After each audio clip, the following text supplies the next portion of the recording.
It's come out that White House-funded groups, Acorn and others, I mean, here's the actual ad, defend President Obama's health care plan over August recess, $500 a week. Now is your chance to make health care work. Here they are, jobsthatmatter.org, a Democratic-funded group, paying people, and then they got caught. Obama camp plant fake document, and Che Guevara fan at Jackson Lee Forum, and they got caught with this woman who works for this lady right here in the shot, who works with Obama, famously in the photo with her and Che Guevara. And then here she is faking, going to staged questioners, posing as doctors, saying, so even the few people that they go to at their own town halls, it's staged, Ambassador. They've been accusing us of it being staged. They are caught staging it. Well, see, but this corresponds, and I hope a lot of people, well, maybe a lot of people don't, but one of the standard practices of the old communists, right, in the 20th century, was to accuse their opponents of doing the things that they themselves do routinely. And that's exactly what has been happening here. That particularly is with respect to these stage meetings. In the Soviet Union and Eastern European countries under communism, under these dictators in the Third World, this idea of the staged event where you pretend you got all kinds of public support when you've actually hand-picked people to come out and do show trials, as it were, and show press conferences and all of this, that's standard practice.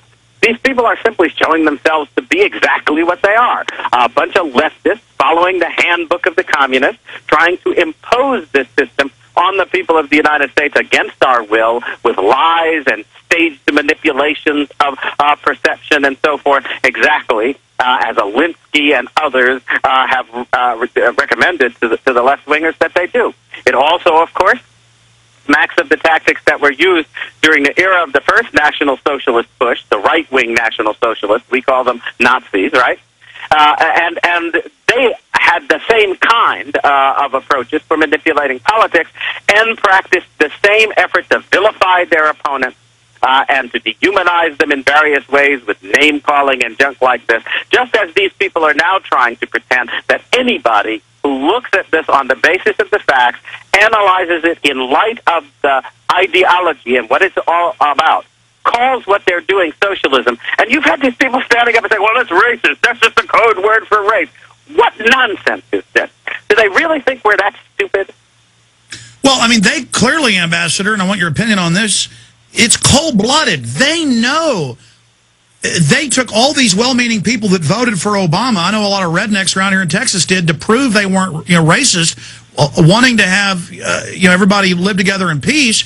And then now cold-bloodedly, these poverty pimps, these Annenberg Foundation people, these Ford Foundation people, knowingly come in and say, if you disagree with cap and trade, if you disagree with his policies on government health care, you are a racist. And I get hundreds of emails a week saying that I'm secretly a white supremacist because we posted the Obama Joker photo saying socialism. I mean, isn't that really the racism, or invoking the racism as divide and conquer cold-bloodedly? Isn't that... Oh, absolutely. But then, think about it. The whole Obama effort was a cold-blooded invocation of race. Everything about what these people did was a cold-blooded effort to play the race card. And that's what it was all about. And the whole idea that you should vote for somebody not because of the color of their skin, but because of their qualities and characteristics and your agreement with what they were trying to do that was right for the country, that they threw out. And of course, now they want it thrown out because most people look at what he's up to, realize that people like myself were not exaggerating. You had a lot of people said, oh, that's just extremism. You're exaggerating. No, he's not like that. His speeches are so moderate. But that's because, as we're discovering, the man is a pathological liar. I'm sorry. He lies, and he has studied at it. He is skillful at it. He is a shrewd actor, as it were, that turns his whole person and delivery into the lie. But nonetheless, it does not correspond with the truth. That's what I was going to say is, you live in Illinois, you knew him, and I respect you. I interviewed you for D Magazine back in the mid-90s, interviewed you again on radio many years ago. I respected you and thought that you were right. I just thought, well, Keyes doesn't usually have any rhetoric, but man, is Obama this bad? I mean, I wasn't for Obama, but I remember the speeches you gave and the warnings, and now it's all true. And that's what's concerning me. This is one of the problems I guess I have in life.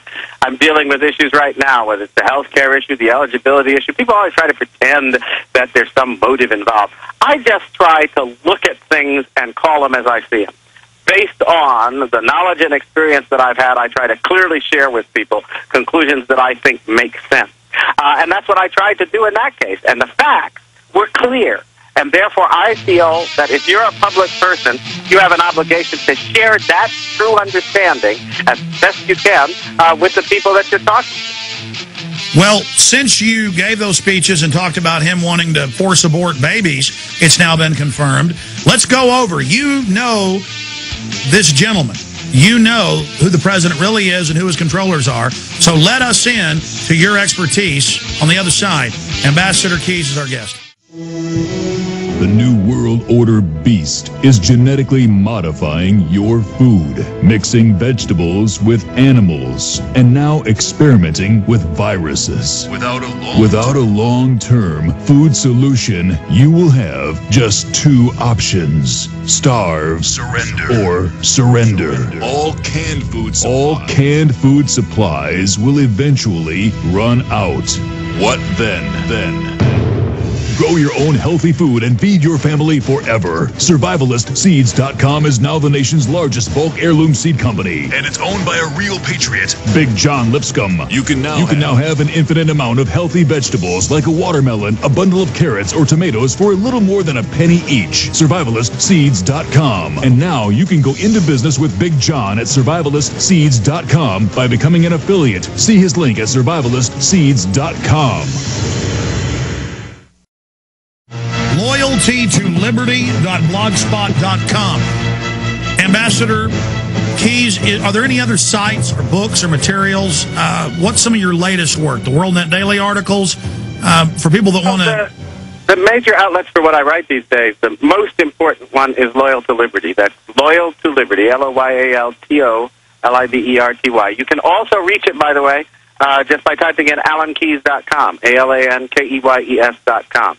It goes to the same place because that's now become my major vehicle for sharing on a regular basis thoughts and writings of various lengths with people. I'm also serializing what I hope will become a couple of books that periodically I'm putting chapters up on the blog there for people to look at and so forth. I also am writing for WorldNet Daily, and I'm heavily involved in the work of America's Independent Party, which has a website, AIP News, AIPNEWS, AIPnews.com, which is essentially an effort both to sign up people for a political effort where we're standing on common principles from the get-go, and everybody commits to those things so that we're not going to be throwing them aside in order to just achieve office at any price. But it also corresponds to my view that in today's world, if we want to take America back, the people must become the media.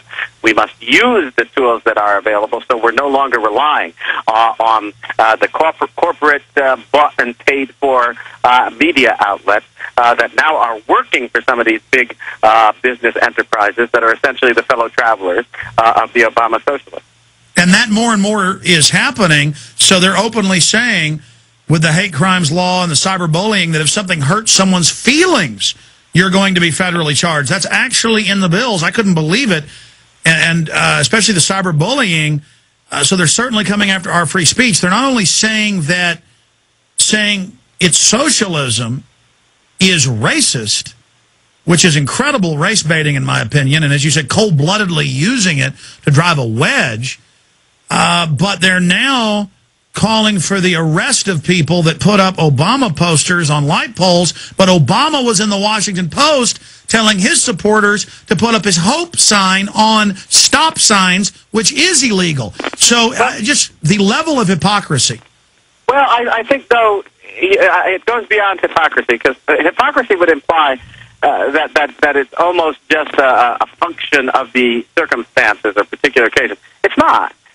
This is the strategy whereby you dehumanize, demoralize, and destroy any opposition.